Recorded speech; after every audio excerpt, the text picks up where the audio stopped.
আসসালামু আলাইকুম, কেমন আছেন সবাই? এই যে টানা বেশ 15-20 দিন বৃষ্টির কারণে খামারের বেহাল অবস্থা। দেখুন, এ হচ্ছে আমার ছোট টাইগার মুরগি।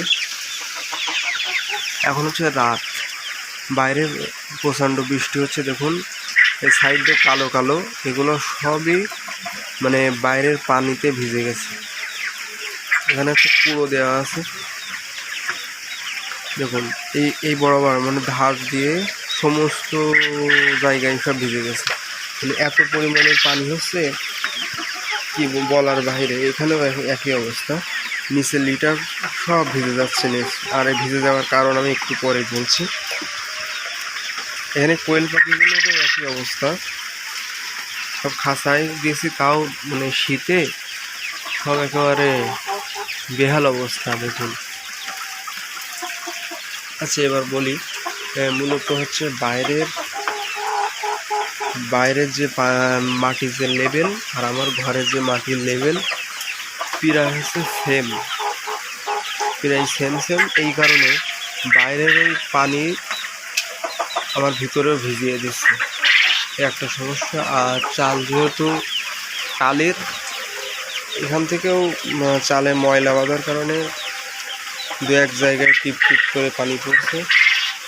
মানে একটানা বৃষ্টির কারণে পুরো বেহাল অবস্থা। দেখুন, একটা মোরগ রয়েছে, টাইগার মোরগ।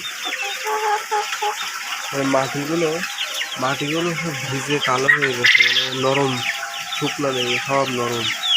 আর যারা খাবে বলি জ্বর হয়ে যাচ্ছে।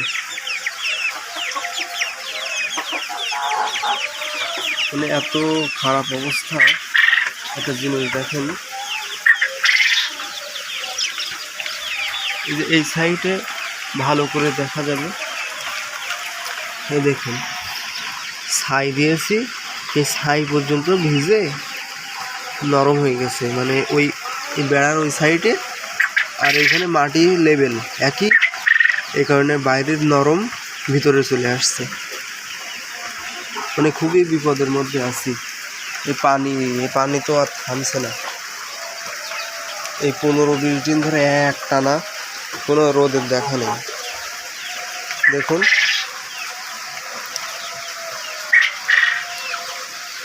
সব নরম হয়ে যাচ্ছে, নিচের লিটার সব নরম, সিটে দিচ্ছি হাওয়া নরম হয়ে যাচ্ছে। আর এর মধ্যে আবার খাদ্য গেছে ফুরাই। আজকে সকালের দিকে মানে 2-3 ঘন্টার মতো পানি, মানে মেঘলা ছিল, পানি হয়নি। সেই সময়ে আমি বাজার থেকে খাদ্য নিয়েছি। এটা হচ্ছে আমাদের গ্রামের বাজারে খাদ্যগুলো পাওয়া যায় না, দূর থেকে আনতে হয়, অনেক কষ্ট করে আনেছি খাদ্যগুলো।